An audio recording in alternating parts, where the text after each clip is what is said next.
Hey guys, welcome to the Go-to-game show. This is episode 2 where Jack and I get together every week and wind up the week going over the gaming industry news, everything that's been going on in the last week, and a few bits and pieces that are coming up over the weekend.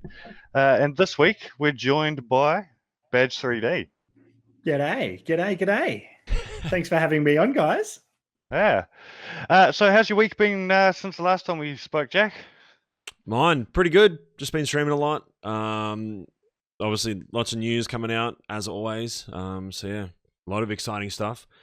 A lot of... Oh, when was the PAX thing? That was in between last time and this week, right? Yeah. That was a few days ago. So I was going to say, yeah, because there's good stuff and there's also bad stuff as well that's happened. So yeah. But yeah, Well, what about yourself, Lucas? How's your week been? Yeah, well, that was probably the biggest thing. That I sort of we're allowed to swear on this. I was kind of like, really, minor swears are okay. I was on the computer and Jess was in doing something in her room and I've gone fuck, and she's gone what, and I was going, oh, PAX is cancelled, and she goes, were you really surprised? And I said, yeah, I kind of had high hopes, but it's hopefulness, right? Yeah, it is what it is. I mean, it's some months away now, but look, it's the right decision for ReedPop to make, and we got to support that, not waste the crisis, and move to the online for this time around, which we're doing. So yeah. Yeah, we'll have a bit 100%. Of a chat about that later, as well. But my week has been a pretty interesting one. My wife had to go in for surgery earlier this week, so I've been running in between doing work and running out of the office and checking on her and a few bits and pieces there. But apart from that, it's been all the same stuff as what you guys have mentioned. Yeah, looking at some. What is it? We've had some interesting game announcements in the last week. We've definitely had some disappointing news in the last week. But yeah. Apart from that, it's been all right. Yeah. Yeah, it's been chilling. Yeah, and how are we all handling isolation? Good. I like it. Yeah, I'm liking it now. I mean, I've had a couple of changes myself recently, but starting to stream a bit more, getting into streaming, and I think when you've got that, and you've got your own cool little content creator studio in front of you, I mean, it's no better place to be. I mean, that's 100%. probably a good chance for us to sort of talk about what you do and who you are. Thanks. Yeah. Well, I'm Badge. Yeah. What do I do? Yeah. So I guess by trade, I'm like, yeah. I was going to say, a lot of people would have seen you last year at PAX as Giant Kano. the Giant Kano to your mini Raiden. Yes. That made for some cool Twitter content and entertainment for some weeks to come. I was going to say, even Senpai noticed you. Yeah, that was that definitely made my day. Ed Boon. It's not every day that you can make something that's appreciated by the creators of an IP, and I guess that's one of my many passions, to create stuff that can be seen in the eyes and appreciated by people like Ed. So yeah, that was very fun. But I guess so. I'm by trade, I guess, a digital marketer. A little bit different to what you guys do at Go2Game, but a lot of stuff overlapping as well. Just sort of doing some freelance stuff at the moment. A little bit of freelance consulting for some gaming publishers on things that they could do to sort of help improve what they're doing, where I can sort of add expertise there, and really just trying to build up a bit of a Twitch following over from Instagram, where I've got an existing community, but recently I've discovered that I quite like getting on the camera and entertaining and adding value where I can to a community in a live streaming sort of platform. I remember Jack and I, when we were last in Melbourne, caught up with you and Jess, and you guys were only just talking about it and stuff. So what's the Twitch journey been like for you so far? Well, really the beginning of it was obviously getting my head around the hardware side of it. And I think that's everyone's sort of like, they just don't know what to do. And it's really just a matter of jumping on YouTube, reaching out to your network like Jess did with Jack. They jumped on a phone call and Jack was able to really help Jess out with a lot of the stuff which Jess helped me do. And then obviously it's great that Jess works at JB Hi-Fi because we can get all those really nice staff discounts. Oh yeah. So if anyone doesn't know who Jess is your partner, Little Miss 111? Little.miss.111, yeah. On everything. Mini Raiden. Yeah, on everything. And then there's obviously the software side, like setting it up, sort of understanding the rules, what your goals are. And that's, I guess, the goal sort of setting comes into it a little bit after, which is kind of what I'm going through now. What games should I be looking at streaming that has a good viewer to streamer ratio, not getting into anything too saturated, and but also something that you're enjoying as well, right? Definitely. And I mean, everyone enjoys it. No, streaming is not about that. Not about enjoying it? No. Purely numbers. Yeah. Well, that's the thing, right? It's like you get into it because you enjoy it, but you get these people that are like, oh, I just want to do it for fun. Like, shut up, man. Like, you're allowed to say you want to get into it because you want to do it full time and you want to make a living off it. There's no shame in saying that. I think like some people are a little bit modest and they don't really want to admit that, but that's what I want to do. I want to basically get to a stage where I can be a full-time content creator on YouTube, Twitch, and build a nice community where I can add value back to them through helping them with their own journeys and entertainment, bit of banter, bit of giggles. Yeah. Did that answer the question? It's a good time, though. Yeah, it's a very definitely. good time. And of course, you're also well known in the cosplay community. Oh yeah, apparently. humble as. Yeah. I mean, well, that's, I guess, what got me onto this part of the journey that I'm on now, right? Getting into the cosplay scene and just making some cool sort of props and costumes that are, I guess, how I like to describe it is bringing those gaming characters that I love to life. That's my passion. I mean, everyone does it for their own reasons, but I liked to sort of, like you said before with Ed Boon retweeting that costume, like those are the things that I aspire to do. I want those guys to look at that and say, wow, that is a really awesome costume, or that is a really awesome prop, and enjoy it at the same time, obviously. Yeah, I mean, anyone who's followed Bethesda or Doom in the last week or so would have seen that disc that's sitting on the shelf in the background there. That was cool, a lot of actually. Fun. I didn't realize what that was, like what you were doing in the video, because like I clicked on it and it was like whatever the title was. You're like getting this or making this or whatever the title was. I just watched it because like I like Doom, and I was like, oh, maybe there's something that I missed when I'm playing it, like how to get that in the game or some shit, like. It's like a secret token or a secret icon or something. I was like, oh hell yeah, I'll go watch this, and then you started like pouring resin and shit, and I was like, what is going on here? Like I did not realize that's what you were doing in that video. So I was mind blown that you made that as well. That's so sick. I saw that and I was like, bro, I gotta share this, retweet this like straight away. Like that's crazy. Yeah, it was good fun, and like I just said, it's cool to get like send one of those to Johnny and get the guys to retweet it and add value to that Bethesda/Doom community. How many of those did you make? You made a couple, didn't you? Yeah, I made about 5 in total. Right, okay. But like I've got a mold sort of sitting in my garage, so I can just make as many as I want. Bang them up now.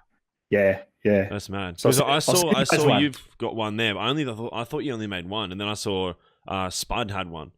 Yeah. And I was like, I thought maybe it was like a commission that you did for him. And then I noticed when we jumped in this call, you had one there, and I was like, oh, he's probably made a couple with the mold. So yeah, definitely. Yeah. And Spuddy's like that was someone that I followed very closely when I was like, looking at setting up my stream. And I think he's an example of someone that does a lot of things right. He makes everyone feel like super engaged, makes everyone feel special, super entertaining, good at what he does. All these little overlays are set up really well. Yeah. I mean, really cool guy.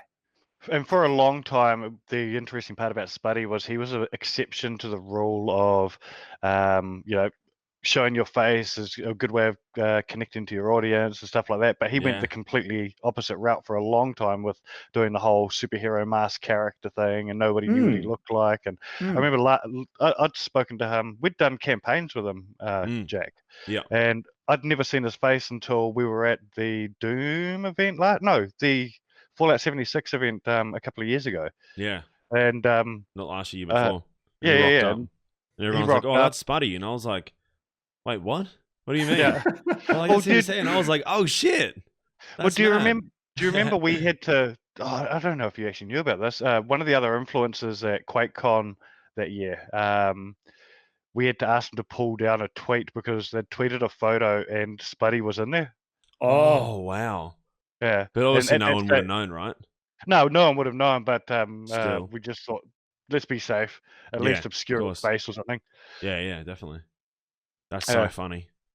Yeah, that's mad. Yeah, he's a really cool dude. Really, really cool. Yeah, so no, really. I was stoked to see him with one as well because I was like, fuck, like he's someone that would like lose his shit over that. Like, know what it is, have a story behind everything as well. So I mean, him and GGG man, probably the two biggest Doom advocates on like YouTube or Twitch in Australia. 100%. 100%. So yeah, that's why I was just like, how many did you make? Because when you said just send that Johnny got one as well, like the Bethesda guys, I was like, oh, you made a couple then. That's sick. Yeah, well, I've got one sitting here for you guys actually that I want to send once you're back in the office. So let us know. That'd be sick. Like I just have to go on the shelf of toys. Yeah, leaving my little mark on the gaming world. Like that's that's I love doing that sort of thing, and I can see the smiles that it's bringing to you guys, your faces now, and it's like that's what we live for. Yeah, isn't it? It's funny, right? And you're a legend. Isn't it funny though? We get paid to do our job and stuff, but what brings us joy is when we get sent something for free that can go on our shelf or that we can wear, or exactly right. Because it's like that's what it's about. It's about like someone took the time to like make me this, and it's a reflection of yourself that you've helped that person or they like you in return, and it's just that's what I love about this community, man. Like it's just 100%. So many great people. Very much another agree. good example of that sort of thing is like I've worked with countless numbers of streamers over the last few years, and whenever one of them goes out of the way to send me a shirt or a hat with their branding on it, it makes my day. Yeah, it's so simple yet goes so far. Exactly right. So I think it's probably a perfect time for us to start talking about the news, because this is one that's going to impact not just our side of the business, not just the gaming side of the business, but massively the cosplay scene. Is the cancellation of PAX 2020. I've got up on the screen now the PAX Online website, so got it all the information here. But so that's pretty wild, right? Not unexpected, and like great call on PAX's behalf. Like going ahead with that now, it's kind of like, oh, no new cases, whatever. But obviously Victoria is still not good, which is pretty terrible. Obviously to hear. It's funny to laugh about, more of a everywhere else is good, but Victoria's not, and that's where PAX is, but not from there's more Corona sort of thing. That's just not what the funny part is, obviously. But yeah, so what is this gonna mean? Like, I guess we can talk about this from an influencer side of thing, because now like the streamers, YouTubers can't do anything with brands, and now we've got the brand side of things. We work with multiple brands that would be on the show floor doing panels, putting events on. How they got the cosplay stuff as well. Like, what's impacted there, and probably a fair bit to go through, right? From the business side of things, I've been talking back and forth with the guys at ReadPop for right up until the start of this month. And as far as those conversations were going, they were still planning for PAX to happen. Yeah. Of course, they were monitoring the situation and keeping an eye on what was happening and whatnot. And but I mean, from a business point of view, we, for our clients, have been making contingency plans as well. So we've got one big campaign that we were planning to do at PAX, and it was going to be a huge campaign at PAX. But we had a contingency plan in place, and we've started making the wheels get into motion with moves pivoting over to that other plan. But I mean, also, like you said, for the influencer side of things, this is actually potentially going to benefit influencers, where those marketing dollars would have gone into building booths, I agree. sending staff to the event, hiring influencers to be on the floor, accommodation, food, all the stuff that gets spent on to do something at PAX. That budget now is available. And basically, these games still need to be promoted. They're still going to come out. The longer people are on self-quarantine or self-isolation or social distancing, the more people are going to need to play these games. So there's just going to be more influencer campaigns happening, and more streamers are going to be asked to support games, or YouTubers asked to support games and be paid and for it. So that's where the benefit's going to be on that side of it. But I think the scary part of it, or the stink part of it, is actually for the cosplayers. What are cosplayers going to do? This is a key part of the year. Like, it would be, I'm assuming PAX, your Oz Comic Con, and Supernovas will be a big part of your year. Yeah, definitely. And I agree with everything you just said. It's like, it's going to be interesting to see how a lot of these companies, and especially you guys in the business side of that, how you're going to funnel money back into the industry with the influencers. Because, like, I mean, even some of the small fit outs are like, what, $100,000 to set up at PAX? Like, we're allowed to talk numbers. Definitely. Big, these companies do spend hundreds of thousands of dollars to be there and put their best foot forward, because and look, me and Jack have also been in the position where we've looked after a client that didn't want to spend any money, and still 2-3 years later, we've still been in meetings where people have said, "Oh, remember when that company was there?" And we were like, "Yeah, we were the ones who had to manage that." And it was basically, the company didn't want to spend a lot of money, and their showing was almost a joke. What was created around their showing was awesome, but their showing on the show floor was dismal compared to their competitors. So you do have to spend big money to stand out and look impressive, and be one of the big boys. Have a presence, gotcha. Exactly. And I guess, like, I was just about to say, and anyone who's ever been to PAX knows it's a assault on your senses, right?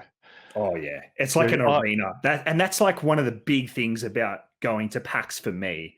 Not so much cosplay anymore, but like Jess and I went last year, and it was just so awesome. Literally just rushing around. Like, there's all these lights. It's, there's the dark sections. Like, there's so much going on. As you said, salt on your senses, going around collecting pins, and it's just such a fun time. It's like an atmosphere like no other. You don't get that at other, like, comic conventions like Comic-Con or Supernova. But look, to answer your question about the cosplay, like, it's just another thing that cosplayers are going to have to unfortunately deal with, like the rest of us. Supernova was cancelled. Comic-Con, funnily enough, is going ahead still in November at this stage. In Melbourne? Yes. That's, look, I would say put a big question mark over there. Yeah. I mean, that's no longer run by ReedPop, the same people that run PAX. So it's going to be interesting. It's completely run by a different company. That it's been run by a different company. It's no longer with ReedPop. That's a rough time, isn't it? The first year you pick up something as large as that, and then COVID. My God, it that's would wild. be a difficult position to be in, especially if you've just picked up that event. 100%. Because basically you've spent a heap of money buying it. You're going to have to try and get a return on it, and then all of a sudden the world decides to flip you on and go, nope. Like, no really, event for you. No idea what. But yeah, so what they're gonna do.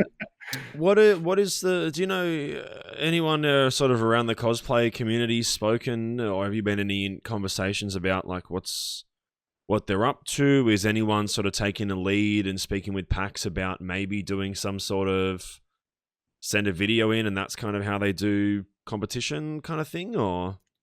Yeah, look, not really, but that's some. Look, you raise a good point. I think that's some good food for thought.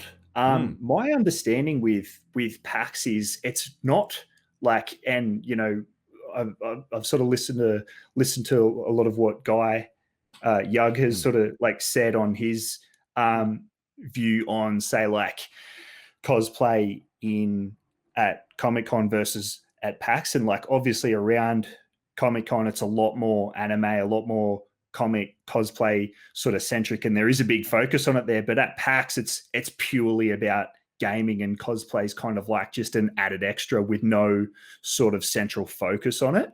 And I tend to really agree with that. I think PAX is for the gamers.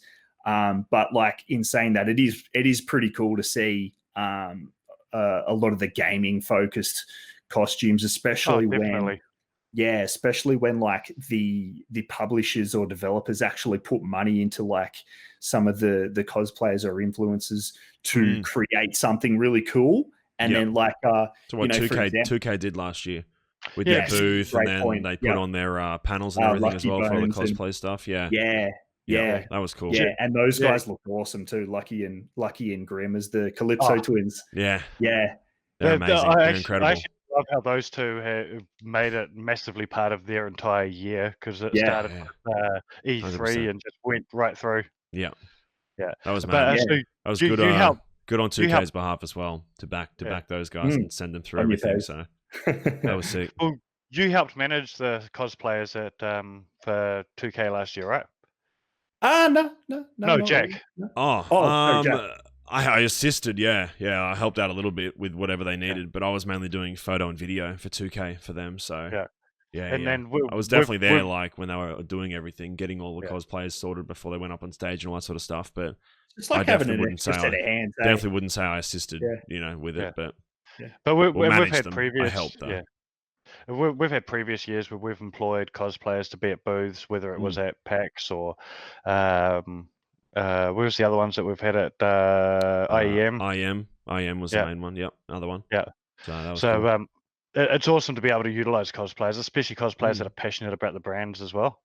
100%. Yeah, I agree. And it's like, I think the thing is, when you see companies like 2K investing into the cosplay community by like, hey, here's a budget, like create something really cool. It then sort of like the cosplay community then look on that and they're like, oh shit, if I start really upping my game here and really start making some cool creations, then, I can reach out to some of these companies and get these awesome opportunities. Because again, like Twitch streaming, like who wouldn't want to be paid to, like, as a cosplayer, like if that's your craft, to be able to make those sorts of things and like get paid from companies to do that. Like I had a opportunity to do that last year through EA with Anthem. And I mean, even though the game sort of flopped, it was still like an amazing opportunity to be able to do that for EA games. So it's really cool to see. And Bethesda, they're another big one. And not just like, not just like cosplay, but like War Customs that made those really awesome controllers. And then there's like food influencers, food content creators. So like any sort of art content creator they're putting money into. The awesome thing about working with Bethesda, did stuff with Tag with the Skyrim PC and everything. Ethan, yeah. I mean, I'd say Bethesda have been one of the more creative creative brands we've worked with in the last few years, where they love doing things that are completely out of the box and not scared of trying something different. I mean, we got to tattoo people for them. Yeah. Right. We did, which was really, really insane. It's cool because you probably get And I mean, you guys would get it a lot working in the positions you're at GoToGame as an agency. You probably get people in companies that are more data focused and, you know, want to see, oh, well, how does this convert and how does this, you know, equate to dollars? And then on the other hand, you've got like Bethesda and they're like, well, we don't really worry about that too much in our community manager positions. Let's just put some money into the actual community and like let everyone see how engaged we are with our. I don't think it's so much as they don't care about the data and stuff. The data is totally important. I think it's more that companies like Bethesda have an understanding that brand awareness is a massively important part of getting that game into people's hands. Like people have to know that game's available. It's not just click throughs and all that sort of thing. That was the words I was looking for. Yeah. yeah. And so with brand awareness is being able to just constantly have something happening around that brand, and Bethesda totally get it. EA is another one that, you know, making sure that they've got the right people playing the game and things like that. They just get it. Xbox as well. I find they are fantastic. Oh, they're brilliant at what they do. Yeah. Ubisoft does pretty good with the Rainbow Six stuff. Yeah. I don't really see too much around many other games, but their Rainbow Six Siege community in this region specifically is massive. Yeah, right. Where's his stuff popping up? Yeah, they got one of my good friends, Cosplay Chris, to dress up Mozzie. I think it is. I don't really know the game too well. I don't play it, but they had Chris dress up last year. I think it was for Odyssey. Is that the one they did in Sydney? Or? It was like a Ubisoft only event at Yeah. They also, I'm pretty sure it was Cosplay Chris that they got at the big announcement, the big launch they did. It would have been, It would have been Odyssey. Is that the one they did at the park where they did the fitness thing? Yeah. They did Assassin's Creed as well. Yeah. But they had the bag jump and shit in the rain. Yeah. Another great company. That morning I went over there and it was pissing down rain and I just got there and I went, no. Yeah. And then just trained back to the office. Yeah, I took my kid over there the next day and he loved it. Yeah. It looked cool, but I was not standing in torrential rain just to try and get some photos and videos. I was like, I'll come another day. Not happening. No, not a chance. Because I wasn't going to let people even use it, you know what I mean? The rain, so it's too dangerous. No. But, yeah. All right, so also... just after last week's show, so we record this on a Thursday, that is and on Friday last week we had the PlayStation 5 reveal finally. Yes, what are our thoughts on the PlayStation 5? Analog and start digital. With the console, eh? Two different consoles. We can see them on the screen right now as well. So for those that are watching at home. I've taken to calling it the modem taco because it looks like a black modem and a white taco. Yeah, true. I liked the Seto Kaiba meme where oh my god, at the top and it's flipped up. That was my favorite one, eh? Yeah, that was amazing. Yeah. I personally think it's a cool looking device. It's different. Like when the first reveal happened, I was a bit like, huh. And then as they started showing more of it, and throughout the day, I settled on it, and I was like, you know what? I don't mind it. I think it's cool that PlayStation and Xbox could not be further apart in their design ethos. True. Because they've never really been similar, but they're always just kind of like they've sort of been in that same realm. Yeah, of that being kind of boxy, squarey kind of thing. Yeah. Whereas and they're sort of deviating now to this their is own so different. style now. Yeah. Yeah. Speaking of Yu-Gi-Oh. Yeah. Dark magician. But yeah, like they've always been like a little bit similar, right? In the way that they're, you know, kind of dark, you know, this is black consoles. The biggest thing that I've noticed, and it took me a couple of days, was we've had this design ethos sitting right in front of us for 2 years, and nobody really asked the question, why is the PSVR white, black, and blue when everything else was black? Yeah, and I only noticed that after you posted it. Yeah, and well, it took me a couple of, I think it was 2 days later. I was in my office here and I saw the PSVR and I was like, wait a minute, second. that actually goes with the new PlayStation. Yeah. It does look cool though. In front of us the whole time. I don't know how many people. Oh, I guess I was gonna say I don't know how many people these days would get like an analog one with the. I guess you could call it analog, right? With the disc tray. I think it's optical. Well, it's a good point. Optical, because, analog, digital, whatever. Well, you know what I mean. The disc tray version. I don't keep discs at all. Yeah, and a lot of people do. That's and what I mean. In my mind, just then it clicked, and I went, showing all the. But a lot of people do. Like you could imagine collectors like yourself, Fid, and even Noel. You know, ex Bethesda. Like, I'd imagine like he would be getting the disc tray one, so he could continue his PlayStation collection with all the games and stuff that he's buying. Well, that's the funny thing is, as a game collector, I love having the physical copies of the old games, right? Yeah. But in saying that, I also hate having like physical shit when I don't need it. So like when movies started being available online, I got rid of my entire DVD collection. Me too. Yeah. Didn't hold on to it. A lot of people didn't, hated on me because I got rid of my entire DVD collection, but I was like, I don't need them anymore. Everything's available online. I've got Netflix, I've got whatever. And I did the same thing years earlier with my CD collection. I gave it away.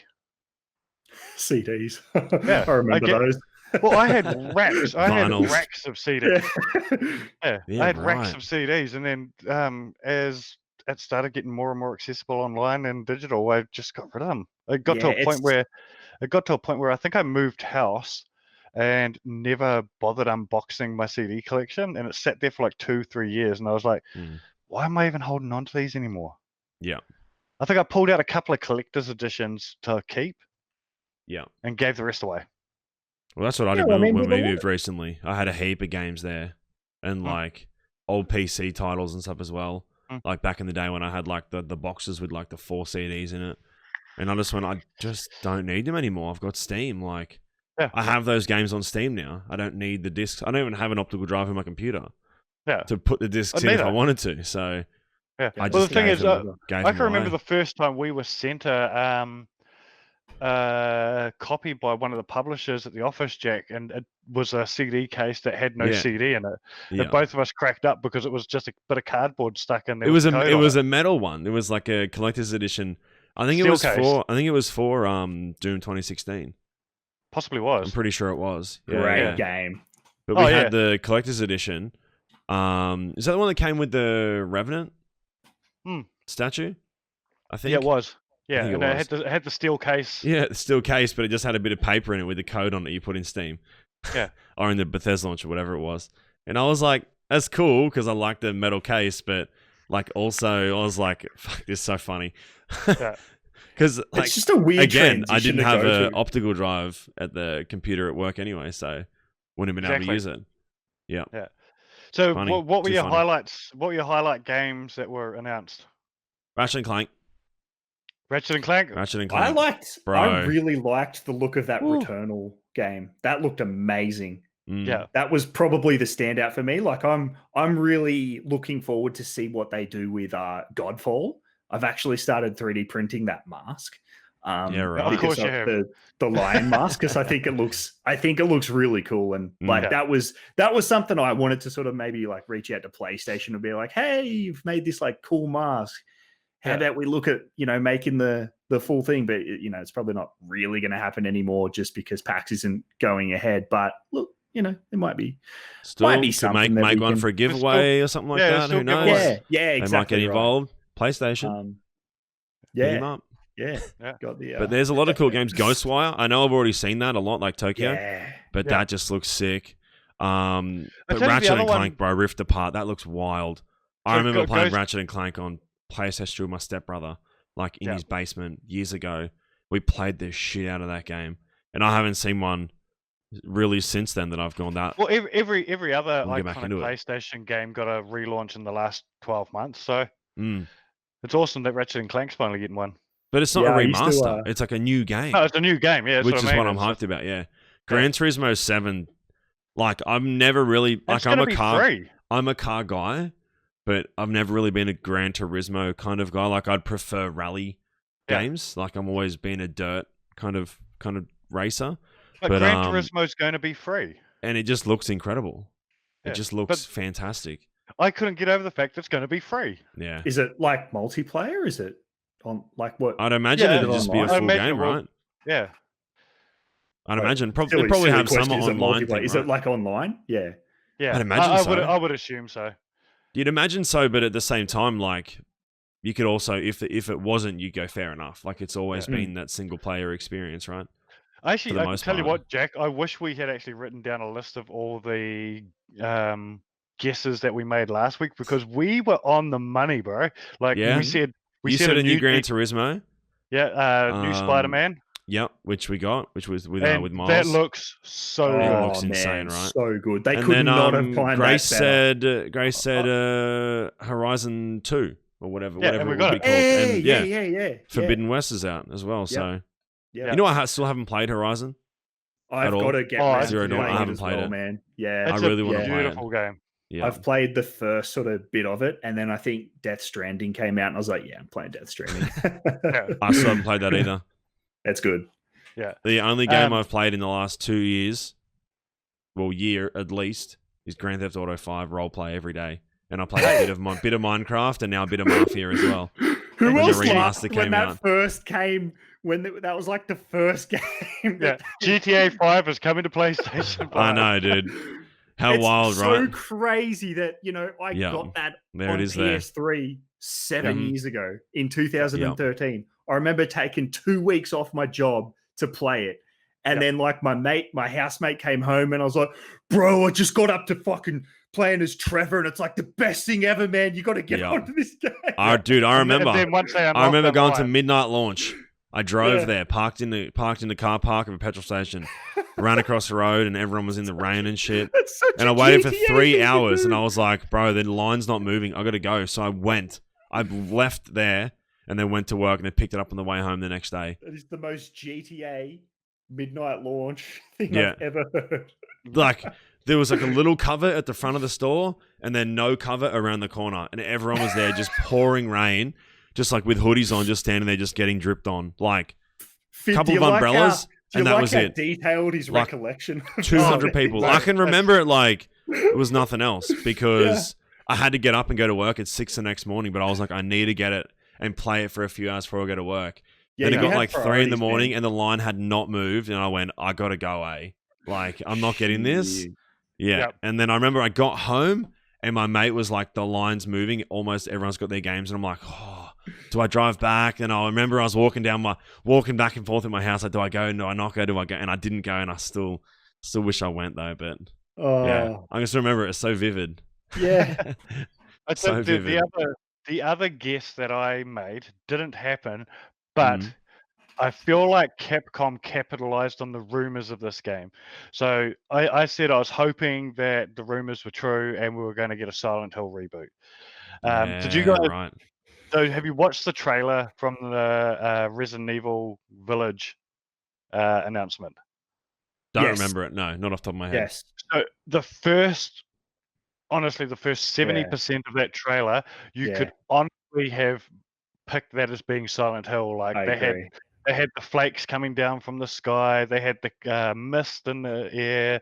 They had all this Silent Hill-y stuff. They had a long distance shot of an older woman. Like everything that you could have gone, that's Silent Hill. It was to the point where I was like, please, is it? And then I was still excited because it was a new Resident Evil. I love Resident Evil. And I honestly think Resident Evil 7 was one of the best games that came out in the last couple of years if you're into the horror genre. So getting a Resident Evil 8, although they're calling it Village, I think it's going to be amazing. And it's seeing grizzly old Chris Redfield. Yeah. I've got a funny story actually about Resident Evil 7. I tried to play it recently, and you sort of go through like that start bit through like the wire and the crows pop up and that creepy dude sort of walks past.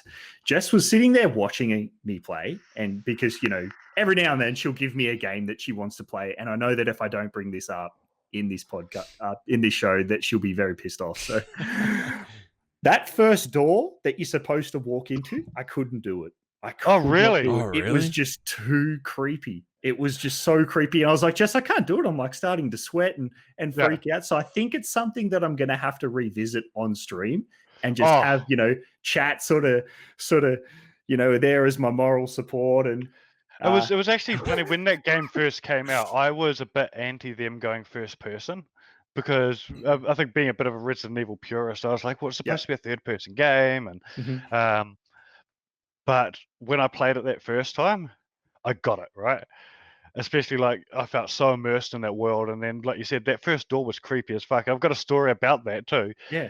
So that was available on VR as well if you had the PlayStation. Oh shit! No thanks. Not a chance. Not a chance. Well, this is the funny thing: is my eldest son thinks he's a tough guy right up until anything to do with horror.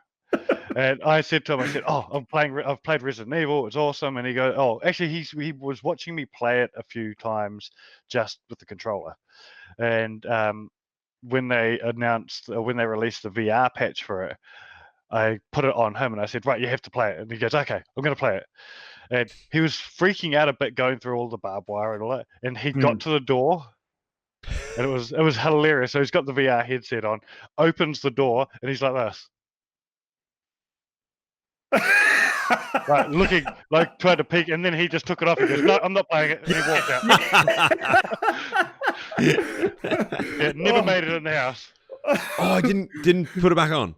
No. That was the last time he's ever attempted to play it. Man, at least it was That's on fantastic. VR. I couldn't even do it on like standard. Well, the only other time with a horror game I've been that freaked out was PT. Have you guys played PT at all? No. No. I don't know what that is. No. PT was the playable trailer that they released for Silent Hill. Okay. Yeah. Is that the Norman Reedus one? Yeah. Yeah. And it was probably the first time where I've played through a game and actually put down my controller and paused it, and I was like, right, I need to take 10 minutes to go outside, get some fresh air, get my shit together, because it was starting to fuck with my head a bit. Yeah. That's mad. Yeah. But they've done a good horror game when big 6 foot pussies like me can't even walk in a fucking door because they've created this environment that's so immersive and actually emulates those emotions and feelings that make you feel that certain way. Like the developers have, done a really great job. So awesome work, Capcom. Oh yeah. Oh, 100%. And a mate of mine. I can't do it. I can't do horror games at all. I think it was Outlast. Was Jeff one of the ones I played. Outlast is good. I think it's Outlast 2. That's where you're in like the asylum with the video camera. Yeah. No. And Amnesia is another one. Did on stream and oh my god, bro, like not a chance. Yeah, my wife and I for a while used to stream every Friday night. We used to do this stream called Scares and Beers, and it was literally us drinking while playing horror games. Well, at least that'd give you a little bit of confidence. Oh yeah. Oh, you don't seem to have a problem with it. But yeah, so that was honestly one of my highlights. Was definitely that game. But yeah, it was there is a lot in there. Oddworld. Oddworld, which is cool. I think Oddworld's cool, but it's another Oddworld game, which is cool. Yeah. So see what happens, eh? There is a lot. Hitman 3. Yeah. Horizon. I'm just so keen for Ratchet and Clank though. Yeah. I don't know if that'll come to PC, but I don't know. What do you think are these exclusives or? Yeah, well, that's the thing. I can't imagine all of them. What do you think about some of them these... might be, but some of these PlayStation games are, also going to PC as well. I don't have a problem with it, bro. Like I hate the people that get shitty about this. It's like, the fact that more people are getting to play this game doesn't stop you from having fun and playing this game. Yeah. People are very divided about it. Yeah. Very, very weird. It's very, I get the whole exclusive thing. Honestly, if Ratchet and Clank was an exclusive to the PS5, that would probably be the reason I would buy a PS5, to be honest. Because at this stage, I'm not a console person. I don't even own a console besides a Switch right now. And Alicia plays that more than me, my fiance. She plays she got Skyrim recently. Yep. Speaking about GTA 5, me on every console. At least you bought Skyrim for the 9th time on Switch. Yeah. But she plays it every night in bed for like an hour or so before she sleeps. She loves it. Absolutely loves it. Has not had a problem with it since then. So, that would be the reason I would get a PS5, I think, if Ratchet and Clank was on there. Because I need to play it. I need to do it. So, yeah. All right, moving along. Jack, do you want to talk to us about this Minecraft situation? Oh, hell yeah. So this is on 9 News on the website. Sorry, ABC. 9 News, goddamn. ABC. So yeah, inside the ambitious plan to build Minecraft version of Australia. But it goes bigger than that. So there was a YouTuber recently, what was his channel again? Pippin, that's him, Bloody Pippin. He put out this incredible video, explaining just him wanting to bring like the world together and the Minecraft communities from around the world together, and explained like mods they've had added to the game. So like the build height of the game has been removed, and all this crazy data around what they've been able to do with Minecraft. Like Minecraft is realistically like you can continue walking to no end, right? It's one of those games where it just keeps regenerating. I think it's up until now like 32 million blocks or something like that. Like I think there is an end to it. It seems like it wasn't that long ago that you could go from one end of the map to the other in like half an hour. No. It's always been like one of those games where. So I remember back in the day, I forget his YouTube channel, but he had like a series where he wasn't able to stay in one area for more than a certain period of time. And he did like a YouTube series. It was like walking to the edge of Minecraft, or sort of, I forget the name of it. But that's what he did. And yeah, his whole series, like he's got like millions of followers now, and his series had like a few thousand episodes. Like, and that's kind of what his thing was, right? This experience, and then every time there would be an update, he would just update his game and then continue on. Like, because you could still have the same world save, but everything that you've previously done like would be outdated, and then he would just continue walking, building, generating new chunks of land, and that would be like the new biomes and stuff that they keep adding. So that was really cool. But basically what this is he's put out the challenge of building the world as we know it today in a Minecraft world. Like the whole thing, 1-to-1 scale. They've got a mod that replicates Google Maps, like top-down Google Maps into the game. So like roads, and I think it's just roads at this stage. There's no buildings, but all the roads that you can see on Google Maps from a top-down, you can load them into Minecraft, into a world. So you want to just say these people are trying to build Australia. They might have a build team that's working on Sydney. So they've like selected an area they wanted to generate in Minecraft of the whole of Sydney top down, and then it's just like it puts it in the game, like elevation and everything. So like everything is there. They've got like a template canvas thing that they can sort of. I don't know the data and the technical sort of situation behind it, but there is an incredible video. But pretty much building a 1-to-1 of the whole world. Because they've already done like the Opera House and things like that, right? Yeah. So there's a build team in Australia of like 1,700 people that have taken apart and building like the Australia part. So what they've done is they've just built a Discord, and they've got like each country in like separate sections. They've got like each state in separate sections, and each city, and like everybody is just like, there's more than like 200,000 people involved in building this. So everyone's building their own part. Like, just say I was like, I want to build Australia, or I want to build Sydney, then I would just join the Discord. I would find the Australia bit, I'd find the New South Wales bit, I'd find the Sydney bit, and then I would help, and I would be a part of that build team. And then, once Sydney's built, they would save it and then send it over to Pippin, and then like he would have all the builds together, and then at one day they're just going to be like stitching them all together in one world where you can just load in and you can zip around the world in Minecraft. And then he's did his latest video on the city that he lives in, and he started building that. He's like built recently like the first building in the middle of this town. Like it's just wild. But yeah, there's screenshots here of them. They've already built the Opera House. They built the Harbour Bridge. They built parts of the city. You can see like Central and like, and it looks incredible. Like it looks fantastic the way it's been built. So yeah, but it's going to be a challenge because obviously the game is still built predominantly around bricks, squared, straight lines. Yeah, and they've built the curvatures of the Opera House and stuff like that. So, but yeah, it's definitely something if you're interested in architecture, building, and Minecraft in general, then I definitely recommend checking it out because it's pretty mind blowing. The video, it's got like 10 million views, and it's just it's just a mind blowing thing to think about. But then when they explain it, it's like, oh, they can actually do it, right? So yeah, I'm hyped. I'm hyped to see where it goes. It'll be very cool. Did you guys see the video where those guys made Westeros in Minecraft server? I've seen it. Yep. Game of Thrones. I think I've seen photos of that. Yeah, that was amazing. Dude, there's so many videos out there. There's so many videos out there. Jump into Minecraft, but seeing these sorts of things on YouTube, like, have you never played? Have you played? I've played it. I've played it. I've played it, but like to sort of jump into it and spend all those hours like building a wall is probably not something I could really, like, my mind doesn't really work that way. But to see it on YouTube, wish like the Minecraft website had like tracked hours in Minecraft, kind of like RuneScape and World of Warcraft and all those other games do. Oh man, my God, I don't know how many hours I would have, but it would be 5,000-6,000 plus. I would imagine, maybe more.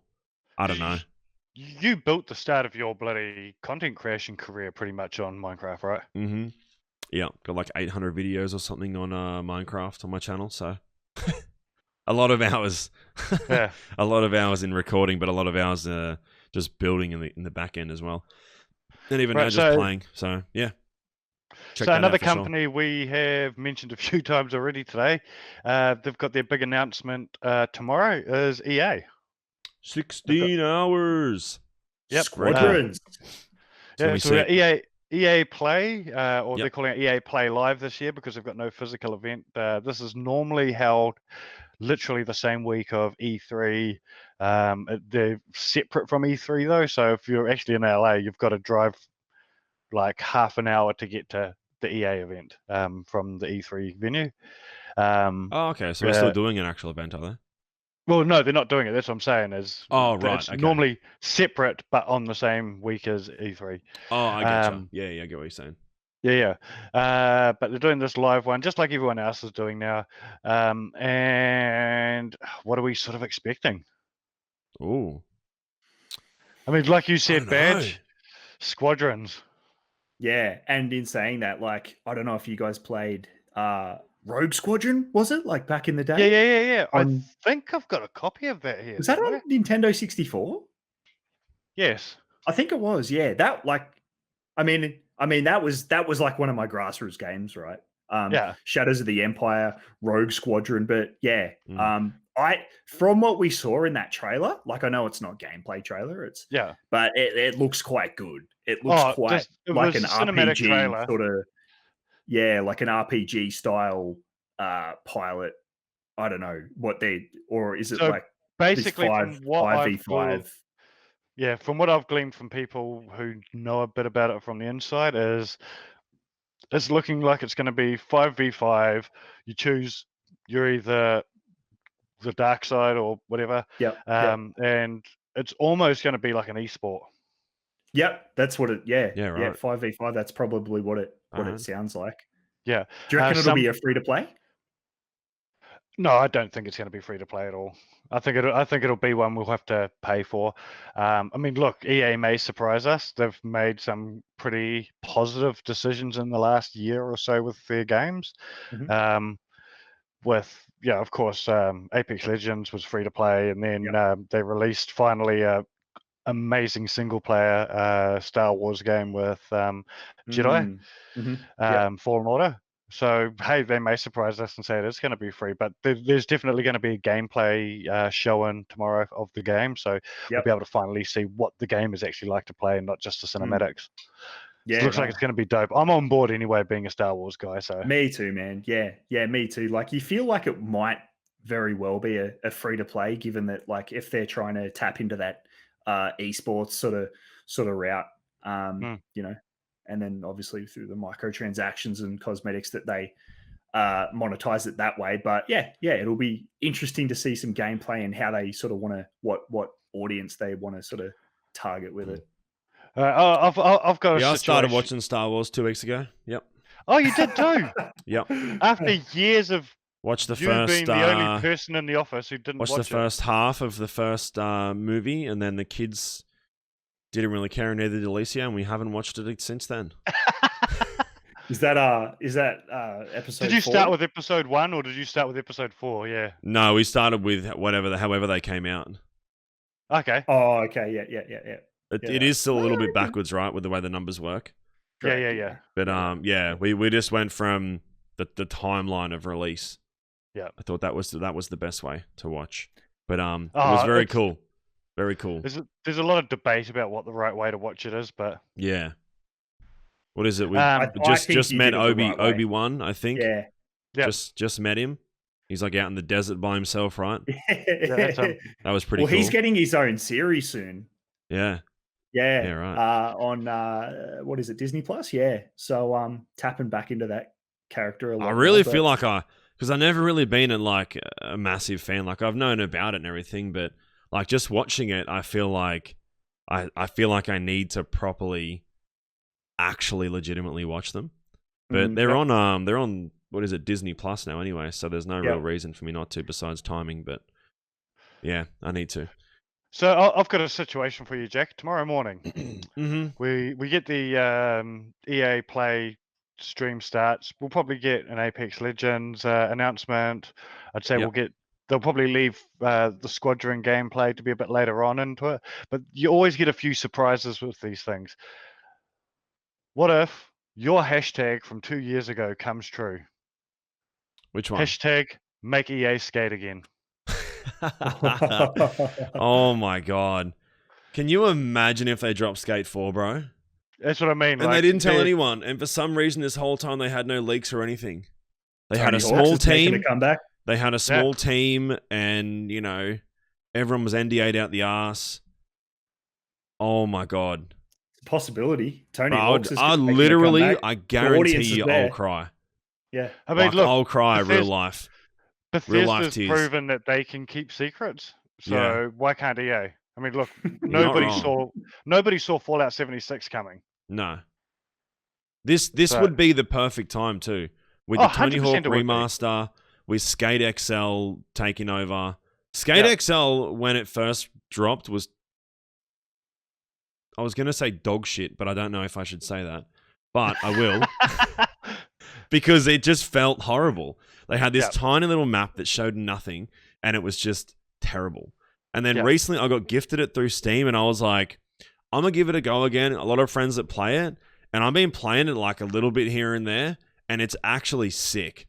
And they've just announced like new maps, like a school, California school, and it looks sick with like real life gaps and shit. And it looks mint, and it plays really well. It plays really well. I'm going to be annoyed though if Skate 4 is announced and we finally get to play it and it's got perfect physics. That'll annoy me. It won't though, because it's a skate. Well, I mean, that's what I loved about Skate 3 is that it was so scuffed. Yeah. Oh, I know what you mean. Right. Yeah. Like they actually make it so it doesn't have all the weird stacks and all that shit. Yeah. I want that. I want that too. Yeah. That's what but Skate played so well. Skate is. I've been looking recently on how to get it like on my computer. I know there's a way to do it. You know, PlayStation 4 emulator and Skate 360 emulator and all that shit. But I just haven't been bothered. But I really want to just play it again. I've got a controller on, and some days I just want to get it out and just like do a couple of grinds. You know, that's it. Yeah, that's literally how I came across PewDiePie was his skate videos. Yeah, back in the day. One of my biggest YouTube videos is a Skate 3 video. Yeah. The title, it was the best title I've ever titled a video ever. It was just called, it was the Super Ultra Mega Park or whatever it was called. Ultra Super Mega Park. That's all my title is. Yeah. Super Ultra Mega Park - Skate 3. Yeah. Because that's what I was doing in that episode. I was just like playing in that area, yeah. and it's got like 100,000 views, and I was like, wow, that's mad. Yeah, that was back when the algorithm was easy to hack. yeah, yeah. Four keywords, and it was done. Yeah, it was didn't amazing. need to have a double degree Bro, in YouTube Skate 4, SEO. man. I'll die IRL. I mean, the other things. It's not going to happen, but still. Yeah, the other things we'll definitely see tomorrow. We'll get a new FIFA announcement. We'll probably get a Madden announcement. Rumor has it that there's going to be another sports title, and I'm going to guess that'll either be a new NBA game because they haven't released one of those for 2 years yet, still have the license. Or are we going to get UFC 4? Cricket 2020. Can we not? EA Cricket. God, I hope EA Squash or something. Oh, shit. Yeah, sports games, huh? Yeah. Oh yeah. Bro, be sick. Yeah, and then what else? I'm just trying to think what other some sort of IPs racing they've game. got. Some sort of racing. I mean, Need for Speed. Yeah. Oh, they did release Need for Speed though, recently. Yeah, Heat came out, and that's still pumping it. That's still a good game. I don't think they may do some sort of expansion on that or some extra stuff, but I can't imagine so. Right? Maybe. I don't know. Have to wait and see. Yeah, Sims. Well, that's what we said last week. Yeah, like because they've Sims said they said they're not doing anything more with Sims 4. I don't. I feel like so. I feel like I saw that somewhere for some reason. They're promoting the shit out of. They are. They're constantly releasing updates for it, and they're constantly promoting the shit out of those updates. But I wouldn't be surprised if we get a new one, especially like we said last week with the announcement of that. And I still can't remember the name of it, but they've finally got a competitor in the market that's coming out. Yeah. So potentially. See what happens. We'll see. Yep. Yeah. All right. So that's 9 a.m. tomorrow. I think so. I think it was 8:30. Yeah. I don't know, 16 hours from now. Yeah. Whenever it is. 16 hours 45. I think 8. I think 8 a.m. our time. Quick math. 4 p.m. 4 p.m. PT. Yeah. Pacific time. All right. So I think it's just about us for this week. Badge, do you have anything to promote? 9 a.m. It's 9 a.m. tomorrow. Yeah. No, not really, man. What's your Twitch channel? Where can people find you? Yeah, I should probably hit you up with some links and things. But yeah, I'm pretty much Badge 3D on. Just search the name on the screen if you want just to know search where the name on where the you want to screen. find Badge. Unfortunately, on my main platform being Instagram, it's Badge 3D _, because there's some guy that took Badge 3D and he's got like a post of a beer and he's posted like once ever. And I've got this guy. I've got this guy that messages me every now and then. He goes, "Hey man, I reported that guy again for you." I'm like, "You don't have to." This is one bloke that's trying to hook you up so hard. Yeah. What a legend! What a damn legend! That's exactly why whenever a new platform is announced or starts sort of getting some buzz, I always grab my username, whether I'm going to use that platform or not, just in case it's popular. Yeah. No, you have 100%. to. Yeah. Just search Badge if you want to know what's going on. Check Bethesda shit, because go and watch that video of how he made the thing. I forget the name of it. Yeah, no, I was actually going to say I'm looking at gonna start streaming GTA 5 again and just sort of doing just running through the story mode and then getting my feet wet with the RP servers, because I think it looks like a lot of fun. I watch you and I watch Pez do it, and it just looks like a ton of fun, and I think it suits my whacked out personality to just jump on and just talk a bit of shit. It's actually going to be interesting to see how many more people start jumping onto RP now that they've got the free version from. Well, that's how I got it off Epic. Epic, yeah. You're not wrong. But yeah.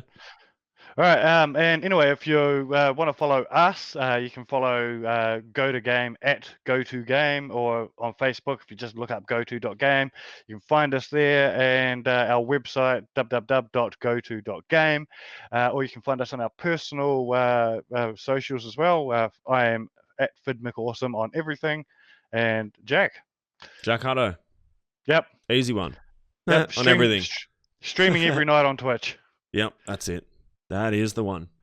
And like we've said before, if you've got any feedback on the show, you've got any questions for us, we want to start answering viewer and listener feedback. So you can hit us up on any of our personals or even comment on this video, and we'll start going to some questions in a couple of weeks.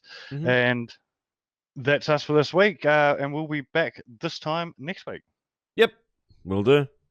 With Peace. another special guest. Thanks so much for having me on, guys. It's been a pleasure. It was a good time. Thank you.